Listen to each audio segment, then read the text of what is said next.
धन्यवाद ग्रामीण उत्तराखंड। आपने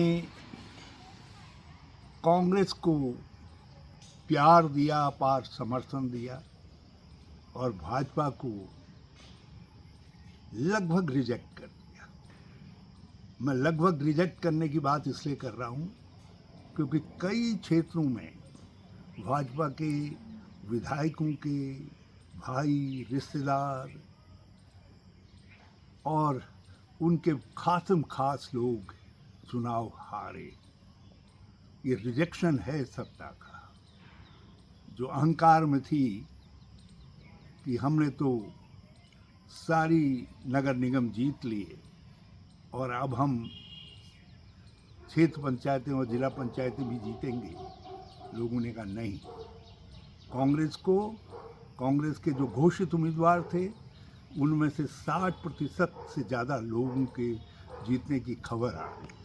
क्षेत्र पंचायतों में भी कांग्रेस को बहुत अच्छा समर्थन मिल रहा है और जहां कांग्रेस के उम्मीदवार नहीं जीते हैं वहां निर्दलीय या कांग्रेस समर्थित या कांग्रेस माइंडेड लोग जीते हैं, जिनको किसी कारणवश हम उम्मीदवार नहीं बना पाए। तो ग्रामीण उत्तराखंड ने लगभग ये तय कर दिया है कि वो भाजपा की नीतियों से पूर्णतः असहमत है और मुझे भरोसा है कि यदि सब सामान्य तरीके से चुनाव होने दिया गया, चुनाव प्रक्रिया में सत्ता ने अपना नग्न नाच नहीं किया, तो फिर अधिकांश जिला पंचायतें, अधिकांश क्षेत्र पंचायतों में ब्लॉक प्रमुख और जिला प्रमुख कांग्रेस के बनेंगे।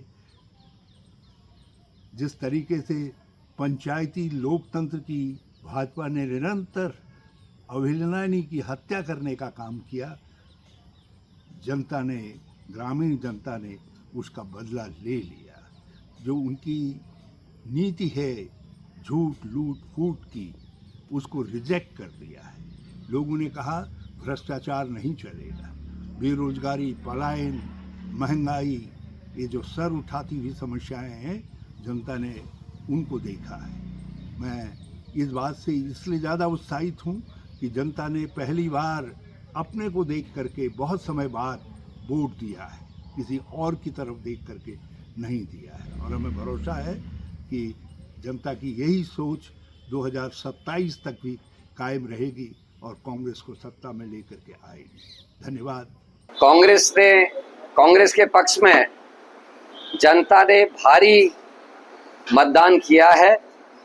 कांग्रेस के द्वारा अधिकतर सदस्य चुनाव जीत के आ चुके हैं।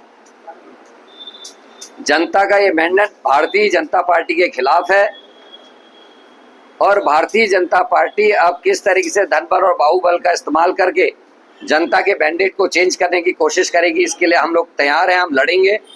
और ये बात साबित हो गई कि बीजेपी के खिलाफ जनता ने वोट दिया है। इनके अधिकतर विधायकों के, पूर्व मंत्रियों के परिजन चुनाव हारे। मैं एक छोटी सी लिस्ट पढ़ देता हूँ। भीमताल से, नैनीताल से विधायक सरिता आर्या जी का बेटा हार गया। विधायक के सल्ट महेश जीना जी के पुत्र चुनाव हार गए।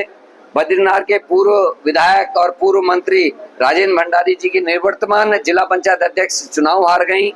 लोहाघाट के पूर्व विधायक पूरन फरत्याल जी की बेटी चुनाव हार गई।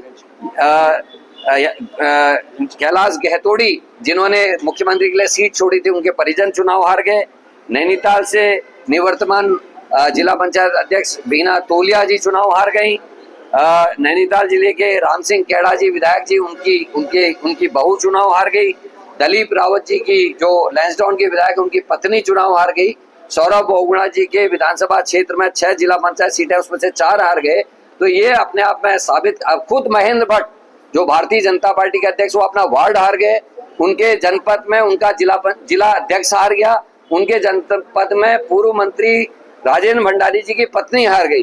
तो ये भारतीय जनता पार्टी का कुल मिला के असली चेहरा सामने आया है और जनता ने कांग्रेस को जिताया। मैं पूरी जनता को, अपने शीर्ष नेतृत्व को, अपने आदरणीय प्रीतम सिंह जी, गणेश गोदियाल जी, हरीश रावत जी, आदरणीय यशपाल आर्य जी को, गोविंद सिंह कुंजवाल जी को और कई पूर्व मंत्रियों को धन्यवाद देता हूं, जिन्होंने सक्रियता के साथ हमारे कांग्रेस के कार्यकर्ताओं के साथ मिलकर इस चुनाव को जिताने में महत्वपूर्ण योगदान दिया है। इन सभी को मैं बहुत बहुत बधाई और धन्यवाद देता हूँ।